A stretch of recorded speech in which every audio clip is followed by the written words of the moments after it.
Amazing. Hi, everyone. Happy International Women's Day. What an awesome day to celebrate you, Beck, and your journey Yeah. we had together. And also those of you who are tuning in, because I can see that some people are live already. I am interviewing quite a few of my clients and talking about their experience and their journey through self-development and working from where they were to where they are now. And I really want to start sharing those stories, because the more that we can share our own experiences, the more that we can lead by example. And it's a really great opportunity for you to be able to reflect on how far you have come.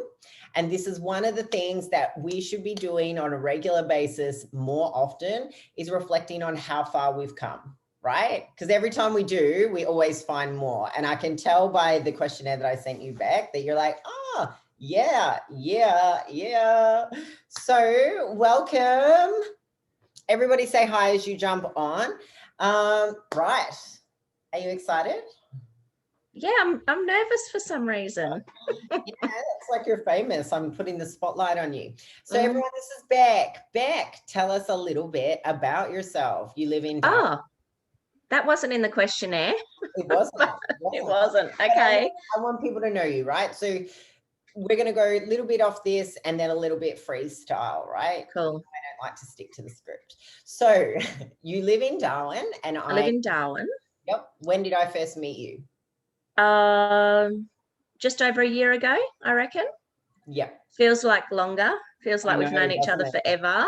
I know. And we actually had the opportunity to meet in person as well, which was amazing, wasn't it? Yes. And it was interesting that you bring that up, because I remember being really nervous about meeting you, and I totally manifested all this shit to go wrong. So in the end, we only had that much time together when we could have had that much time.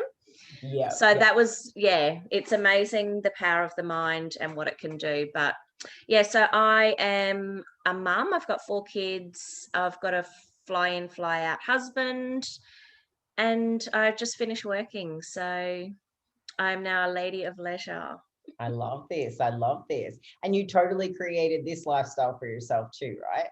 Yes, definitely. 100%. All right. So let's talk about like what initially drove you to want to reach out to me or to do a little bit of work with me. Like where were you when we first contacted? Like what was going on for you? So I was working. I had an online MLM business. I was all over the shop. I didn't know whether I was coming or going. I felt like I'd just lost a bit of myself and my identity. And, we've spoken about it. So every time I had a child, a little piece of the old me was tucked away somewhere, still there, but then and especially having 4 kids, it just kept building and building. So when a friend shared one of your free challenges online and tagged me in it, and I loved your energy, and I was fascinated about how you would like the challenge that you were doing, because obviously the MLM that I was in, they were very big on self-development and all of those kinds of things, but I'd never seen what you'd done before, so that really piqued my interest. Can you It was remember which challenge it was? it was the put something really heavy in your bag one. Was it carried around for 3 days? Was it make 2020 your bitch, or nah? It would have been before that. Nah, was before that. Sex your body up, was it? I think so. No, I can't remember what the title was, but it was. So remember, Catherine was the one that hooked us up, and she put a brick in her bag.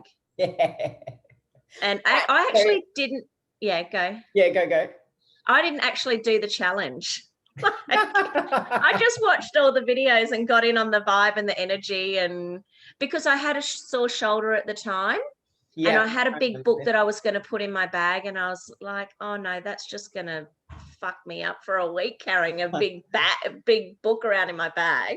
Yeah, So yeah. I didn't do it, but I love the concept behind it. And I mean, even though I didn't do it, I still got what you What were else? trying to say. Yeah, Yeah. yeah. So for those of you watching, the brick in the bag challenge, and you can all feel free to try this at home. And this is really a bit of a metaphor and an analogy for how much bullshit we actually carry around, how much baggage that we hold onto, and that we just eventually get used to. And this is the whole purpose or the intention behind doing this task. I did suggest a brick. I think Catherine was the only one who did the brick, but there were a couple of people who did a book, and they found a really heavy book and just carried it in your bag with you for the whole 5 days. And, you know, the whole point is we take on somebody else's baggage, or we think about a belief, for example. So, you know, for those of you watching, like if we think about a body belief, it's like, oh, I'm fat, or I'm this, or, I want to lose weight, but I can't, or whatever it is you're kind of shitting on yourself with. When you think about it in business, when you think that you're not good enough, when you think that you can't do it, when you think about it in the context of, manifesting or creating your dreams, it's like, that's never going to happen for me. And we sort of put that on and carry it around. Then we get told by other people, yeah, like, nah, that's not going to work, whatever that is, whatever their belief is that they're throwing at you, or their belief is not the right word, their opinions, right? Their judgments, whatever that might be, criticism, whether it be yourself or somebody else. And we sort of put that and take it on board like it's our own. And then we start keep carrying around all this shit in our bag. And if you think about it, at the start, it stings and it hurts and it feels a bit like it's weighing us down, or we feel a bit, shitty from it. But then eventually we don't really do anything, or take it out, or clean it out, or cleanse it out. We just carry it around. And then eventually we compile all these things that confirm for us that we're not good enough, that we're always going to be overweight, that we're never going to build that business, that we're never going to be this, and that we're never going to be that. Right? And we carry around all this baggage that majority of it isn't even really ours. Right? So then when you start to unpack it, you can actually lighten your load, literally and physically as well, right? So, I mean, you found that for yourself, yeah, Beck? Realize, and a big thing for you has been carrying around the responsibility of others. Yeah. Yep. And, feel, and I mean, let's talk about that a little bit, right? So in amongst being a mum, feeling like you're a little bit like lost and stuck when I first met you, let's just talk a bit about responsibility, because this is huge. And not just for you, but like for everyone, including my own self, running a business and working with clients. What am I responsible for, and what am I not? And when you think about your experience with that, let's talk about that a little bit. So I guess I've always been a very caring, maternal person, which I love in myself. And that was always what I wanted to do. I always wanted to be a mum. So now that I am a mum, I kind of got lost on what next. But like, being a mum is the greatest, but I also kind of became everybody else's mum. They would come to me for all their problems, and I allowed them to do that. So what I've learned is, well, one, I don't have to do that. It's a choice. And two, it's not my responsibility how people react to my choices. So instead of saying yes, yes, yes, and really on the inside, I'm like, no, no, no, or yes, but I want to do it this way, I would say yes to please that other person, to make them happy at my own expense. Yeah. And I know that you do that as a mother, and I'm happy to do it as a mother because that's what mums do. But you also, like, you've taught me that flip side, that self-care. Take time out, which I would do, but I would have all this guilt associated with it. So it wasn't really time out. It was time out, sitting in the room quietly, going on my phone or getting on the Thinking computer, about all the things you should be doing that you or my mind going, you're a shit mom, what are you doing, you're not spending time with your kids, you're leaving it all up to your husband, blah blah blah blah. Yeah, yeah, So that's really been an amazing perspective for me to see. And also the boundaries challenge that we did, yeah, the yeah, learnings around boundaries. And that is how I left my job, because I wanted to leave my job, but I wanted to please and not hurt the people that I was working with. yeah, yeah. Yeah. So, Amazing. And that came down to really kind of finding you in amongst that, right? Because there were all these things you wanted to do, but when you've got the emotion or you feel responsible for others, or, in your instance, certain particular people, like where, it doesn't make it so easy when all of this is kind of bogging you down and, clouding your judgment, right? So yeah, the first yeah, part, or a big part for us was actually to reconnect yourself back with you. Like, yeah, what is important to you? What is it that you actually need? And I remember like where we first started, there was, it would get so much for you. Like you would get quite overwhelmed. It was like, like, fuck, like, I don't know. yeah, Yeah. Right. yeah, And this like energy where it was just kind of like, oh my God, oh my God. And it's kind of like if you imagine, a jug, and I'm sure we've all been there. I mean, I certainly have. When you fill up a bottle of water, a jug of water, and then you keep the tap running and you're just overspilling and overspilling and overspilling, you know, and over time, as you started to prioritize yourself, and obviously we clear some of the emotions and the beliefs and like these spider web of connections around like responsibility and not being able to say no and all of that, once we kind of start ninjaing and like chopping down those connections, you had more space and capacity to be able to connect with yourself. yeah. And the more that you could do that, the more you could choose to come from a responsive state instead of feeling like it was this constant overflow.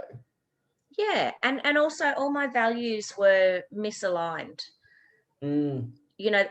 And that was my biggest, and I'm constantly reevaluating my values because they're always changing. It's one When of the the kids most, are all settled and happy in life, then I can shuffle it around a bit and put them down the list and, then concentrate on something else. Where at that time, I really wanted to work on my business, but my family was really my number one priority at yeah. that and time. and where were you when we first Oh, I put was values on the list? right down the bottom.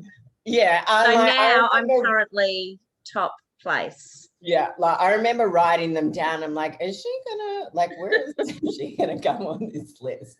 Yeah, and it Yeah. did. And look, it took a bit of work, right? Because you'd had plenty of practice, always prioritizing other people over yourself as opposed to prioritizing you.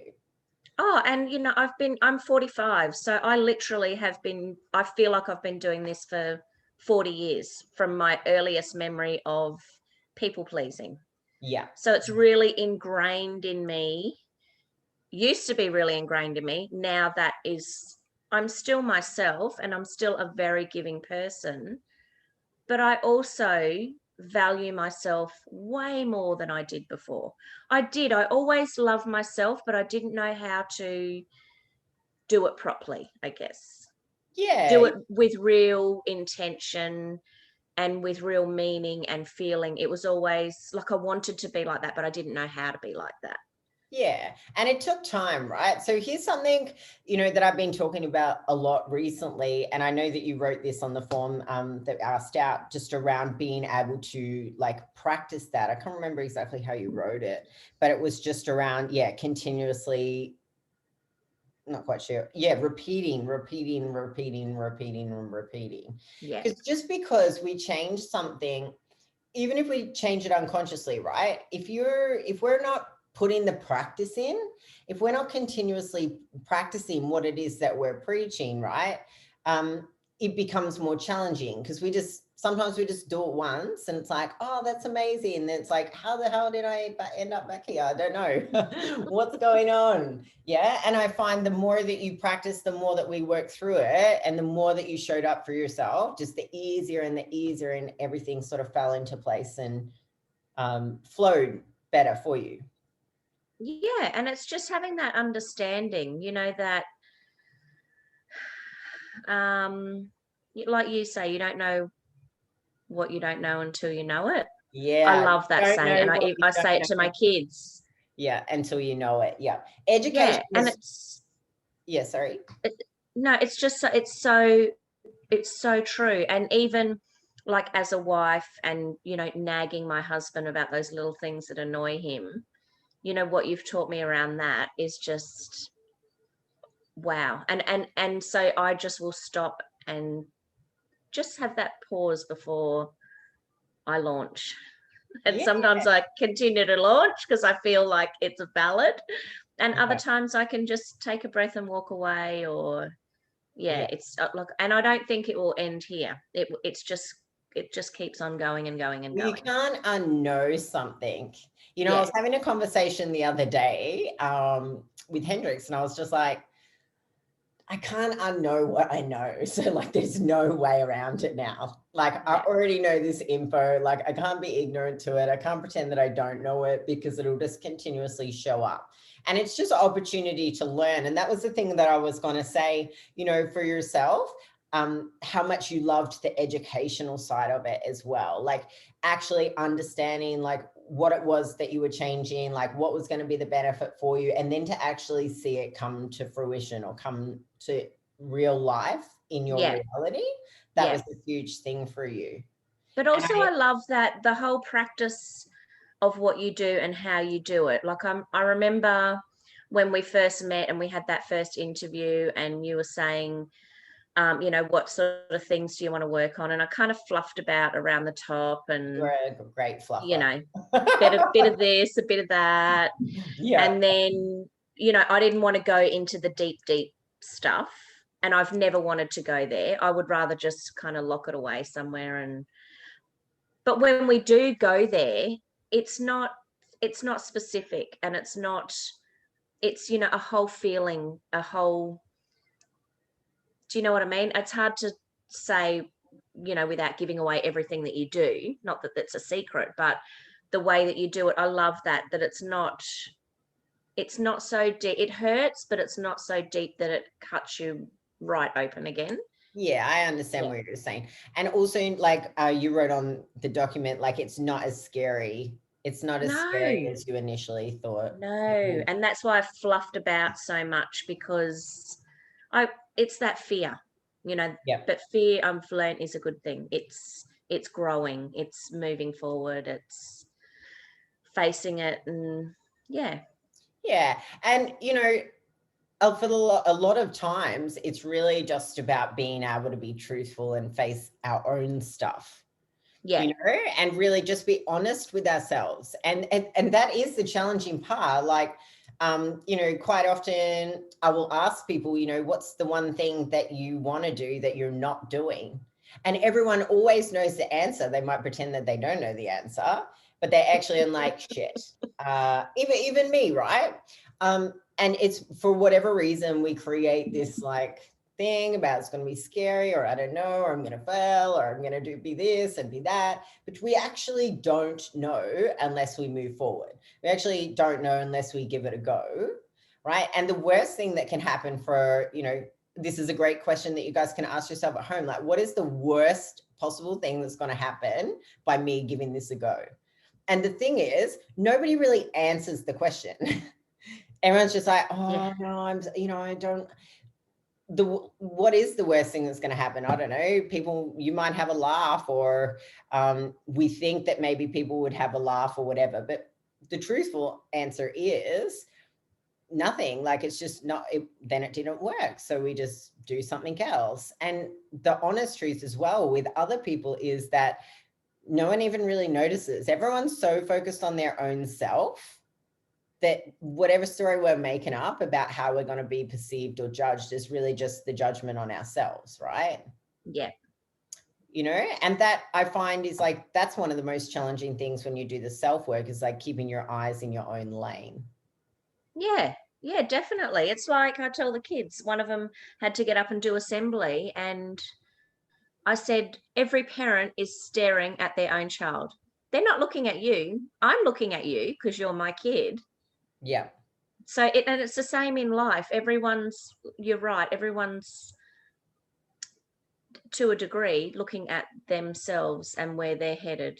You're just a little speed bump in their Yeah. plan, but And and it's like, that's one thing I did want to touch on with you actually, is just how much different your relationships with your children have become, and with your partner, right? How beneficial it's been for you doing the work on you, and then seeing your relationships with your kids, and how it is that you chat, like how it is that you communicate with them, the freedom and the choices that you've given them over the time that we work together. yeah. Just having those conversations with you, the way you communicate with them, has been so empowering to like watch and witness. Yeah, it's just, I just feel like I wish that this was in my life when I was growing up, but that's the gift that I get to give to my children, Yeah. is that what I'm learning now, they're going to have with them for life. So hopefully they will grow up to be confident adults who can make decisions with, their gut and their intuition and real, you know, power behind their decisions, instead of, you'll always have that fear, but owning it, going forward with it, just doing it with confidence, instead of, like me, making a decision based on pleasing somebody else, Yeah. not about me. And this is a bit like, Beck, you're such a beautiful mum. Like, I've seen you interact with your children. Like, if I am like half the mum of you, like, I'll be stoked, right? Um, it is beautiful, right? And I love this. And I've had this so many times, like working with my mum clients. Obviously, I've been working with mums for the last 15 years, right? And I see the change in the mums, but I get Yeah, to know their children. And then so I start to see the conversations that they have with their children, and how their children are relating. And some of their children come out with like statements like, and the mum is like, what the hell? Like, where did they learn that? But they actually learned it from you, because yeah, it's what they're seeing. So, for me, that's a beautiful thing, because when we've got your children behaving differently and you're not directly teaching them, you're just leading by example. yeah, And very much so. that is for me like one of the biggest things. It's lead by example, be in integrity, own your shit, and people around you will respond differently, because we both know it doesn't matter really. Like, if you want to change something in your outside world, you just got to change it on the inside world. First, yeah, Yeah. And yeah, like the world has it backwards. It's like we try and change the outside world. You literally just need to change the inside world, so you can create like an energetic and vibrational match. yeah. And some people have that naturally, because my husband has always said to me, you need to put number one first. And if the whole world is, continuing along, that's great. You're okay. But if you're putting yourself first and the whole world turns to shit, who gives a fuck? Number one is still okay. And I'm Yeah. like, so you put yourself first over me and the kids? What? No. But it Yeah. does. But it's beautiful still. It's not a wrong thing to do. It's the right thing to do, because then you have the energy and the capacity to love the ones that you want to the full extent. And isn't it beautiful that you now know how to do that, instead Yeah. of looking at him like, what the fuck? Yeah. And I've learned, like the world won't crumble if I'm not doing everything Yeah. and being the one that, and it's hard when you have a husband that's away all the time, because it is your way. You don't have someone to bounce stuff off all those times. So it naturally just becomes your way of doing things. Yeah. But he's away for 6 weeks and home for 6 weeks. So I think it's great for the kids, because they're learning so many different ways to do things. So when he's home, I just have learned to let it go, and he does it how he wants to do it. It's totally different to how I do it. And But that, before, I would control everything, and we would be tense with each other. I'd be saying, no, that's not how I do it. yeah. No. that's not what we do. And he's like, it doesn't matter if we do the lunches the night before, if we do them in the morning. Yeah. And how much more relaxed could you be once you learn to just let him do the thing when he comes home, and for you to actually utilize that as time to be able Yeah. to prioritize yourself even more? Yeah. Yeah. It's some days are hard. I'm not going to lie. Some days I do still have to stop and think and breathe.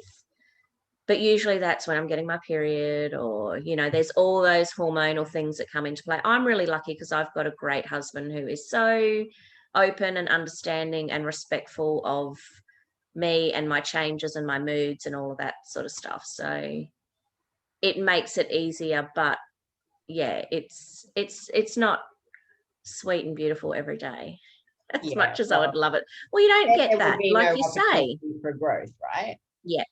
Yeah. That is amazing, Beck. Is there anything else you wanted to chat about? Not that I can think of. I'll probably think of it as soon as we get off the call. Oh, look, we've been talking for nearly half an hour anyway. I feel like Ah. I could talk to you for another 2 hours, but I feel like we've covered some amazing topics, and I really want to appreciate, well, I do appreciate, I really want to thank you is actually what I wanted to say, was thank you for jumping on and talking about your experience. I'm sure there are so many women in the group that will be able to relate, even just in a sense of, being like at home by your running things by yourself for 6 weeks, and then being able to have the help and receive that help as well, being able to let go of things, and also the prioritizing, especially having 4 beautiful babies. Well, they're not really all babies, but they're your babies. And being able to do that self-work, prioritize yourself, and lead as an example for them as well. Yeah, no, it's been amazing. And it's just the beginning for me. Yeah. And how many times have we said this? It's just the beginning. It's It just is. the beginning. And It's it just totally is. Yeah. And it's just like I wrote in my questionnaire, if just do it. It's whatever's holding you back, just let it go and do it. You are worth it. And it's not as scary or as hard, or I've got no regrets. There's nothing that I regret. I'm just so happy that I got tagged in that original video, and yeah. Yeah, and I'm so happy you jumped on board. We've had so much fun in the time together. And and it still continues now, right? It still continues now. The connection never really goes. I feel like I'm going to know you for a very, very long time. Yeah, and I can't wait for COVID to go so we can do a retreat. And oh, hell yeah. Yeah. Yes, I am literally, it's in the works. It's in the works, I promise. You'll be the first person I know. Thank you so much, Beck. I really appreciate it. I'm just going to check if anyone has any questions. We've had quite a few viewers, which is awesome. And I'll just, Maria, Tennille, Samuela. Oh, Tennille says, thank you. I've really loved this. And thank you so much for sharing, Beck. Oh, that's amazing. You're welcome. Awesome. So I'm going to tag you in this so that way, you're going to see all the comments come through, but I'm going to chat to you real soon. Thank you so much for this morning. It's been awesome. I love you so much. Love you too. I will chat to you real soon. Thank you everyone so much for watching, and I will see you very soon again. Bye. All right. Bye.